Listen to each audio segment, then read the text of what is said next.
Hi, ahambamagtada mayam pumnamakpui kongna khurumjari aduga aigi channel sida mayam taram naukjari ngasidi aigi simple oiba blog oidoine ai exam gi last day gi exam yaurubagi aina thazarubagi dance academy gi video ga adagidi aigi anawba yum ama sagat pase sisigi room tour gumba haigadra room budi tangak budi nairaga semdri adoi targa su adugumba dugi aina sumaina plan leire khotle sibo loisale haibagi adugumba gi video amaga amaina oijadoine adu mayamna dum loi form jeng tabiu aduga mayam adudi kande video hongna batawarse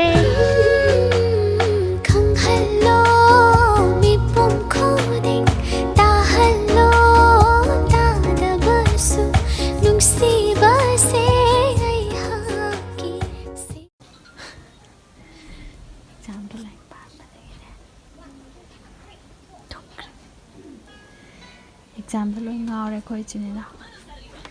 ei lai mayam je mo to se ta yeng toi je hing je se sum loraga ase egi macha je haja kala se ei macha je tumhangi ke ase lo ga padriba khoi yum dum sablo khale hoji nong nini tha amani gi manung do hongjalani adonga si je ei last day exam ne exam chapado mayam ga dum plus subminer singa sida aroi bero minina khara su dum nungairani bako ye nungaiba means koi exam ha goi wana numit mangani dum numit 8 9 ni 10 ni mai tharak pado ngasi loidoini ado aigi imanabi mayam amju angang mayam itininaw mayam amju ko keno torni mo exam thani du ko mai to ko pa habado makha ta na dum yengasi to let's go koi chalasi minglendi chamrik pa kawi mapi macana sakisano adudagi chothaba pathaba aremba chothaba pathaba na thunamong bijing huta hoi launa hoi thabiramo aphaba nungai ba kabyang batang yang ba lebang mara tapani thau punsiba chahong ngahong badi hore awang pang na hoi launa hoi gat pira o darem na khun bunglen achang badi kurau phana wat pa na mu pong na hen ba charai punsi charai nungsang ba na pari sukta ba na mom soida badi na muyum mum hangdana tare lan khai biramu jingu yawa lan khai biramu Nadarem sing pung namakpu jingu khoyum lining thau awang kau bru asupagi kanglai na sumangda yang koi samu ngaubi mapi na macalai tanglen ahan babu manato na sinana na kon bagum nadarem na khun khumbulen achang babu ayungan na kon thabiu numidangan na kon sinbiu jingu ngalaw khada punim jari he guru warba yes mafams da sole balai sonje nupa ngasi exam loi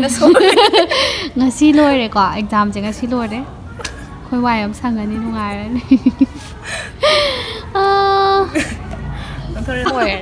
ngasi loi tore ai chang subject ama chang re ama chang doi ngai wali kai doi de ba nanaw na ngasi cha re hore lau tho bu ko phone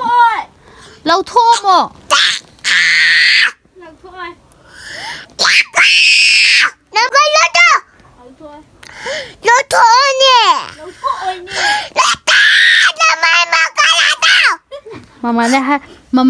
Mamada sokpa yada bro icha. Yade. Mama nuksibra. Nuksi. Kaya nuksige. Mayam na nuksibane. Mayam na nuksibane. Aduna na. Mona tubo yade kwai na sa ka bane mona. Tubo yade. Namay makuha sa. Nakto no ta mama te try de sa. Talo na mayade. Mama na. Roy mama te thoy na ingo na tau bane ai no. Mama je thoy da sokpa yada ba. Mama je thoy da sokpa yada ba ko.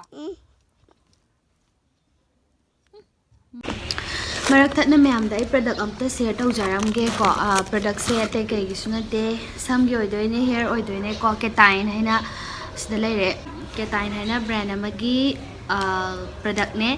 ado all in natural hair heat protection spray ne kai no hai ganda khoi gi samse jara ga ai jik thabak chana bai tai ne ai thabak chana blo shinjarabani ado sumai tawbani ko samse chalamdai da khoi gi ai gi swai da khoi ba khotpa leidana se sikna tinghaningba ma phawi dana ado direct khoina samje direct khoina straightener se that sumai thajan tardi khoi gi samse yam sokpa do oye ba ko adum sidi ai khata na trasu adum noin khanga bane ba ko sigi samje sokpani na khoina ga dog gai kanda adugi sokpa do hanabagi damakta sigi ketain all in natural hair heat protection spray haiba spray je sijina batar ga di samgi sokpa do phaye ba ko masi kamai sijina ni haiba matam da ko ꯑꯩꯈꯣꯏꯅ ꯁꯨꯃꯥꯏꯅ ꯆꯥꯏꯕꯤꯗꯣꯏꯅꯦꯕ ꯁ꯭ꯄ꯭ꯔꯦꯁꯦ ꯀꯣ ꯑꯩꯈꯣꯏꯒꯤ straight ꯇꯧꯒꯗꯕ ꯖꯒꯥꯁꯦ ꯍꯥꯏꯅꯀꯣ ꯀꯩꯅꯣ ꯇꯧꯗ꯭ꯔꯤꯉꯩꯗ ꯑꯩꯈꯣꯏꯒꯤ ꯁꯨꯃꯥꯏꯅ ꯂꯣꯏ ꯆꯥꯏꯁꯜꯂꯛꯑꯦꯅꯦ ꯑꯩꯈꯣꯏꯅꯅꯦ ꯀꯩꯅꯣ ꯇꯧꯗ꯭ꯔꯤꯉꯩꯗ ꯍꯥꯏꯇꯥꯔꯦ ꯆꯞꯇ꯭ꯔꯤꯉꯩꯒꯤ ꯁꯝꯁꯦ ꯑꯩꯈꯣꯏꯒꯤ ꯃꯩ ꯊꯥꯖꯤꯟꯗ꯭ꯔꯤꯉꯩꯒꯤ ꯃꯃꯥꯡꯗ ꯁꯨꯃꯥꯏꯅ ꯂꯣꯏ ꯆꯥꯏꯕꯤꯔꯅꯤꯕꯀꯣ ꯁꯨꯃꯥꯏꯅ ꯑꯩꯈꯣꯏꯒꯤ ꯁ꯭ꯇ꯭ꯔꯦꯠ ꯇꯧꯅꯤꯡꯉꯤꯕ ꯃꯇꯣꯟ ꯄꯣꯈꯥꯏꯕ ꯈꯣꯠꯄ ꯂꯣꯏ ꯐꯗꯣꯏꯅꯦꯕ ꯁꯤꯅꯀꯣ ꯍꯥꯏꯕꯗꯤ ꯁꯝꯗ ꯁꯣꯛꯑꯣꯏꯗꯣꯏꯅꯦꯕ ꯑꯗꯨꯅ ꯑꯩꯈꯣꯏꯅ ꯁꯨꯃꯥꯏꯅ ꯂꯣꯏ ꯆꯥꯏꯕꯤꯔꯅꯤ ꯁꯝꯁꯦ ꯀꯣ ꯑꯗꯨꯒ ꯂꯣꯏ ꯆꯥꯏꯕꯤꯔꯅꯤ ꯆꯥꯏꯕꯤꯔꯕ ꯃꯇꯨꯡꯁꯤꯗ ꯁ꯭ꯇ꯭ꯔꯦꯠ ꯇꯧꯗꯣꯏꯅꯦꯕꯀꯣ ꯆꯥꯏꯕꯤꯔꯕ ꯃꯇꯨꯡꯁꯤꯗ ꯑꯗꯨꯗꯤ ꯑꯩ ꯁ꯭ꯇ꯭ꯔꯦꯠ ꯇꯧꯖꯔꯛꯑꯒꯦ ꯁꯤꯃꯁꯨ ꯂꯩꯔꯦ ꯁ꯭ꯇ꯭ꯔꯦꯠ ꯇꯧꯗ꯭ꯔꯤꯉꯩꯒꯤ ꯃꯥꯡꯑꯣꯏꯅꯅ ꯑꯩ ꯄ꯭ꯔꯗꯛ ꯑꯅꯤꯃꯇꯪꯒ ꯍꯥꯏꯖꯔꯝꯒꯦ ꯑꯗꯨꯃꯥꯏꯅ ꯇꯧꯔꯅꯤ ꯑꯗꯨꯒ ꯅꯦꯛꯁꯀꯤꯁꯤꯅꯀꯣ ꯀꯦꯇꯥꯏ ꯅꯦꯆꯔꯦꯜ ꯀꯦꯔꯥꯇꯤꯟ ꯍꯦꯌꯔ ꯁ꯭ꯄ꯭ꯔꯦ ꯁꯤꯁꯤꯅ ꯀꯃꯥꯏꯅ ꯇꯧꯒꯦ ꯍꯥꯏ ꯀꯥꯟꯗ ꯑꯩ ꯈꯤꯇꯪ ꯍꯥꯏꯐꯦꯠ ꯁꯝꯂꯞꯄ पाथोरꯛꯀꯦꯀꯣ Keratin is a very essential element on which the hair health and hair growth is decided. Daily uses of various hair products and hair heat tools slowly rips off the required keratin that leads to damaged hair. Keratin brings new rich omega-3 soy protein amino acids with plant-based keratin hair spray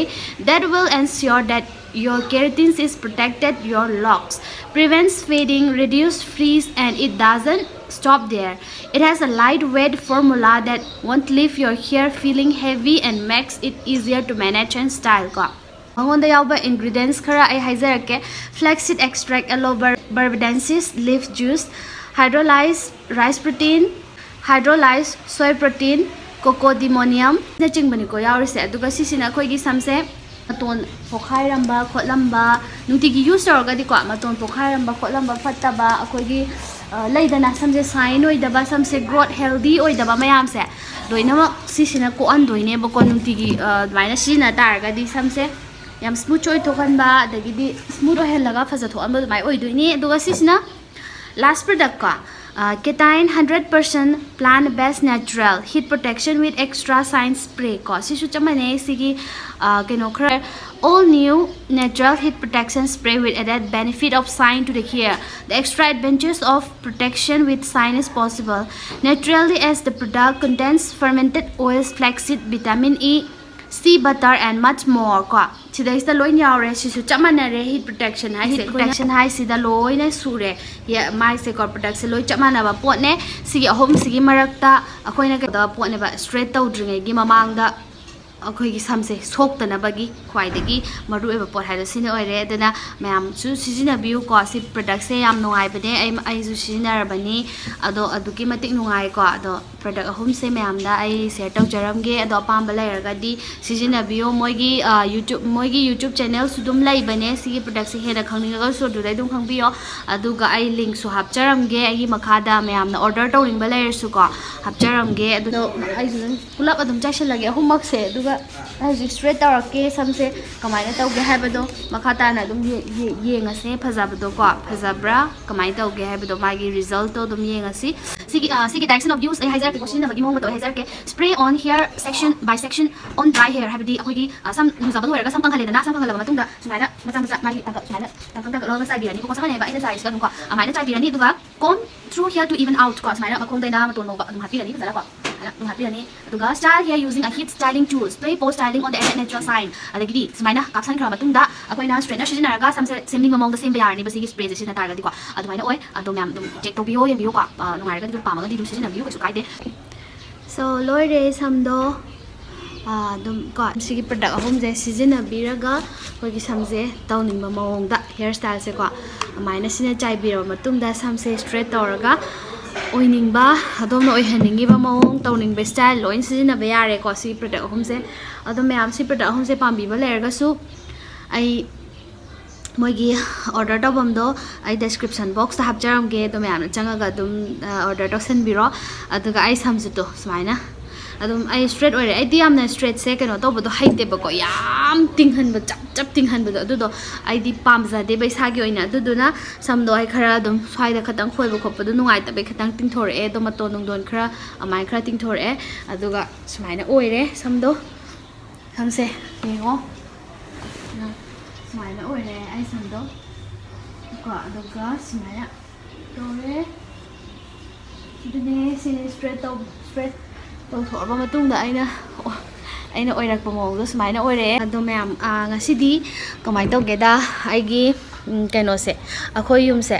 ꯌꯦꯡꯊꯣꯛꯑꯁꯦ ꯑꯩꯈꯣꯏ ꯌꯨꯝ tour ꯍꯥꯏꯕꯗꯤ ꯈꯔ ꯁꯥꯕ ꯂꯣꯏꯁꯜꯂꯦꯕꯀꯣ ꯑꯗꯨꯗ ꯁꯨꯝ ꯌꯦꯡꯃꯤꯟꯅꯁꯤ ꯃꯌꯥꯝꯀꯣ ꯑꯩ ꯎꯠꯂꯛꯀꯦ ꯃꯈꯥꯗꯅꯦꯕ ꯑꯩꯅ ꯍꯧꯖꯤꯛ ꯂꯩꯔꯤꯁꯤꯅ ꯒ꯭ꯔꯥꯎꯟ ꯐ꯭ꯂꯣꯔꯗꯨꯅꯦꯕꯀꯣ ꯑꯩꯅ ꯂꯩꯔꯤꯁꯦ ꯑꯗꯣ ꯎꯠꯂꯛꯑꯒꯦ ꯑꯗꯨꯒ ꯌꯦꯡꯉꯁꯦ ꯁ꯭ꯇꯦꯌꯔ ꯀꯥꯈꯤꯗꯣꯏꯅꯦꯕꯀꯣ ꯑꯗꯨꯒ ꯁꯨꯃꯥꯏꯅ ꯑꯗꯨꯝ ꯎꯠꯂꯛꯑꯒꯦꯀꯣ ꯑꯩꯁꯨ ꯌꯥꯎꯅ ꯁꯤꯒꯤ ꯑꯁꯣꯝꯗ ꯈꯥꯗꯕ ꯑꯃ ꯂꯩꯔꯤꯁꯦ ꯁꯤꯁꯤꯅ ꯁꯤꯒꯤ ꯈꯥꯗ꯭ꯔꯦꯀꯣ ꯁꯤꯁꯨ ꯄꯨꯔꯥ ꯍꯥꯡꯉꯦ ꯁꯤꯒꯤ ꯑꯍꯥꯡꯕꯁꯦ ꯁꯤꯒꯤ ꯈꯥꯗꯕ ꯑꯃ ꯂꯩꯔꯤꯁꯦ ꯁꯤꯁꯤꯅ ꯑꯩꯈꯣꯏ ꯃꯃꯥ ꯍꯣꯏꯒꯤ ꯀꯥ ꯑꯣꯏꯗꯣꯏꯅꯦ ꯑꯗꯨꯒ ꯁꯤꯒꯤ ꯀꯥꯁꯦ ꯑꯃꯨꯛ ꯁꯣꯝ ꯕꯦꯛꯇꯒꯤ ꯑꯃꯨꯛ ꯎꯠꯂꯛꯀꯦ ꯑꯗꯣ ꯑꯁꯣꯝꯒꯤ ꯀꯩꯅꯣꯁꯤꯅ ꯑꯩꯈꯣꯏ ꯃꯃꯥ ꯍꯣꯏꯒꯤ ꯀꯥ ꯑꯣꯏꯔꯅꯤ ꯑꯗꯨꯒ ꯁꯤꯒꯤ ꯈꯥꯒꯠꯂꯛꯏꯁꯦ ꯑꯩꯅ ꯎꯄꯨ ꯍꯥꯞꯀꯦ ꯇꯧꯕ ꯑꯩ ꯁꯣꯝꯒꯤ ꯁꯤꯒꯤ ꯄꯤꯂꯔꯁꯤꯒ ꯄꯥꯟꯅꯔꯒ ꯁꯤ ꯎꯄꯨ ꯑꯃ ꯍꯥꯞꯀꯦ ꯇꯧꯔꯤꯅꯦꯕꯀꯣ ꯁꯤꯁꯤꯃ ꯂꯩꯔꯦ ꯑꯗꯨꯒ ꯁꯤ ꯎꯄꯨ ꯍꯥꯞꯈ꯭ꯔꯅꯤ ꯑꯗꯨꯒ ꯁꯤꯗ ꯊꯣꯡ ꯑꯃ ꯄꯥꯜꯂꯅꯤꯕ ꯁꯤꯗꯀꯣ ꯍꯧꯖꯤꯛꯄꯨꯗꯤ ꯈꯥꯗ꯭ꯔꯤ ꯊꯣꯡ ꯄꯥꯜꯂꯅꯤ ꯑꯗꯨꯒ ꯁꯤꯗꯒꯤꯅ ꯁꯤꯐꯧꯁꯤꯅ ꯑꯩꯒꯤ ꯀꯥ ꯑꯣꯏꯗꯣꯏꯅꯦ ꯁꯤꯐꯧꯁꯤꯅ ꯑꯩꯒꯤ ꯀꯥ ꯑꯣꯏꯗꯣꯔꯤꯕꯅꯤ ꯑꯗꯨꯒ ꯑꯁꯣꯝꯁꯤꯅ ꯕꯥꯊꯔꯨꯝ ꯇꯣꯏꯂꯦꯠ ꯂꯣꯏꯅ ꯁꯤꯗ ꯁꯦꯝꯃꯛꯀꯗꯣꯏꯅꯦ ꯑꯗꯨꯒ ꯁꯤꯁꯨ ꯑꯩꯈꯣꯏꯒꯤ ꯄꯣꯠ ꯀꯩꯀꯥ ꯊꯝꯅꯅꯕ ꯎꯄꯨ ꯑꯗꯨꯃꯥꯏꯅ ꯁꯦꯝꯈ꯭ꯔꯅꯤꯕ ꯑꯩꯈꯣꯏꯒꯤ ꯁꯨꯝ ꯃꯔꯨ ꯑꯣꯏꯕ ꯄꯣꯠ ꯊꯝꯅꯅꯕꯀꯣ ꯌꯨꯝꯒꯤ ꯑꯣꯏꯕ ꯑꯗꯨꯃꯥꯏꯅ ꯁꯦꯝꯈ꯭ꯔꯅꯤ ꯑꯗꯨꯒ ꯁꯨꯃꯥꯏꯅ ꯂꯩꯌꯦ ꯑꯗꯣ ꯁꯤꯒꯤ ꯀꯥ ꯑꯅꯤꯅꯦꯕꯀꯣ ꯑꯩꯉꯣꯟꯗ ꯍꯧꯖꯤꯛ ꯐꯪꯗꯣꯏꯁꯦ ꯑꯩꯒꯤ ꯑꯣꯏꯅ ꯑꯗꯣ ꯁꯤꯗ ꯉꯥ ꯑꯃ ꯑꯗꯣ ꯑꯩꯒꯤ ꯍꯩꯒꯠꯂꯛꯏꯕ ꯁꯤꯒꯤ ꯀꯥꯁꯤꯒ ꯑꯅꯤꯁꯦ ꯑꯩꯒꯤ ꯑꯣꯏꯗꯣꯏꯅꯦ ꯑꯗꯨꯒ ꯃꯌꯥꯝ ꯑꯩꯅ ꯁꯤꯒꯤ ꯀꯩꯅꯣꯁꯦ ꯁꯤꯒꯤ ꯃꯄꯥꯁꯦ ꯊꯣꯡ ꯄꯥꯜꯂꯤꯕ ꯁꯤꯒꯤ ꯃꯄꯥꯁꯤꯅ ꯑꯩꯒꯤ ꯁ꯭ꯇꯨꯗꯤꯑꯣ ꯔꯨꯝ ꯁꯥꯔꯛꯀꯗꯣꯏꯅꯦ ꯃꯤꯔꯔ ꯀꯩꯀꯥ ꯍꯥꯞꯄꯒ ꯄꯨꯂꯞ ꯊꯝꯃꯒ ꯁꯤꯗ ꯑꯩꯒꯤ ꯗꯥꯟꯁꯀꯤ ꯁꯨꯠ ꯇꯧꯐꯝ ꯁ꯭ꯇꯨꯗꯤꯑꯣ ꯔꯨꯝ ꯁꯥꯔꯛꯀꯗꯣꯏꯅꯦ ꯑꯗꯣ ꯃꯌꯥꯝ ꯇ꯭ꯔꯥꯟꯁꯐꯣꯔꯃꯦꯁꯟ ꯇꯧꯔꯛꯄꯗꯁꯨ ꯑꯗꯨꯝ ꯍꯥꯞꯆꯔꯛꯀꯦ ꯑꯗꯨꯒ ꯁꯤꯒꯤ ꯍꯧꯖꯤꯛ ꯑꯩꯈꯣꯏꯅ ꯂꯩꯅꯔꯤꯕ ꯃꯐꯝꯅꯦꯕ ꯁꯤꯁꯤꯅ ꯑꯩꯈꯣꯏꯅ ꯇꯥꯞꯊꯣꯛꯑꯒ ꯂꯩꯕ ꯃꯐꯝꯗꯨꯅꯦ ꯁꯤ ꯃꯐꯝꯁꯤꯅ ꯑꯗꯨ ꯁꯤ ꯃꯐꯝꯁꯤꯅ ꯑꯩꯒꯤ ꯄꯥꯛꯅꯀꯣ ꯁꯨꯝ ꯑꯉꯥꯡ ꯃꯆꯥ ꯃꯌꯥꯝ ꯂꯥꯛꯄꯗꯣ ꯑꯗꯨꯗꯨꯒꯤ ꯁꯨꯝ ꯃꯣꯏ ꯁꯤꯅ ꯗꯥꯟꯁ ꯁꯨꯠ ꯇꯧꯐꯝ ꯑꯣꯏꯔꯅꯤ ꯁ꯭ꯇꯨꯗꯤꯑꯣ ꯅꯥꯟꯅ ꯂꯥꯏꯠ ꯅꯨꯡ ꯁꯦꯠ ꯇꯧꯔ ꯁꯦꯝꯃꯒ ꯑꯗꯣ ꯁꯤꯁꯤꯅ ꯑꯉꯥꯡꯒꯤ ꯖꯒꯣꯏ ꯇꯝꯐꯝ ꯑꯣꯏꯗꯣꯏꯅꯦ ꯁꯤ ꯊꯨꯒꯥꯏꯔꯛꯑꯀꯥꯟꯗ ꯁꯤ ꯃꯄꯥꯛꯁꯦ ꯍꯌꯦꯡ ꯑꯃꯨꯛ ꯎꯠꯂꯛꯀꯦ ꯊꯨꯒꯥꯏꯔꯀꯥꯟꯗ ꯑꯗꯨꯝ ꯑꯣꯏꯗꯣꯏꯅꯦ ꯑꯗꯣ ꯃꯊꯛꯇ ꯀꯥꯔꯁꯤ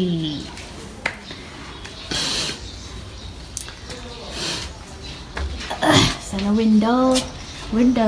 ꯂꯩꯌꯦ ꯀꯅꯥꯅꯣ ꯀꯩꯗꯧꯔꯤꯅꯣ ꯅꯪ ꯑꯗꯨꯒ ꯁꯤꯁꯤꯅ ꯀꯤꯠꯆꯟ ꯑꯣꯏꯔꯛꯑꯅꯤ ꯁꯤꯁꯤꯅ ꯀꯤꯠꯆꯟꯒꯤ ꯑꯥꯎꯠꯁꯥꯏꯠ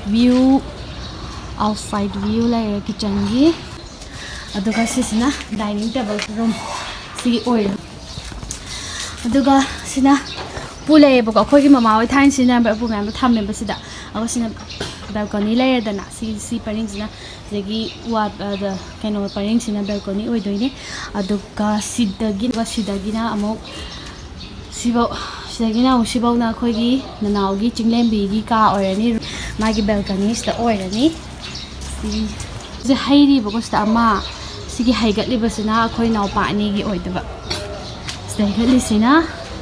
ꯑꯃꯨꯛ ꯑꯩꯈꯣꯏ ꯏꯅꯥꯎꯅꯨꯄꯥ ꯑꯅꯤ ꯁꯤꯒꯤ ꯑꯣꯏꯔꯅꯤ ꯁꯤ ꯀꯥꯁꯤꯅꯀꯣ ꯃꯣꯏ ꯑꯅꯤ ꯑꯣꯏꯃꯤꯟꯅꯔꯅꯤ ꯑꯗꯨꯒ ꯁꯨꯃꯥꯏꯅ ꯂꯩꯔꯦ ꯑꯗꯨꯒ ꯃꯊꯛ ꯑꯃꯨꯛ ꯀꯥꯔꯁꯦ ꯁꯤꯅ ꯐꯥꯔꯁꯠ ꯐ꯭ꯂꯣꯔ ꯑꯣꯏꯔꯦꯀꯣ ꯑꯗꯨꯒ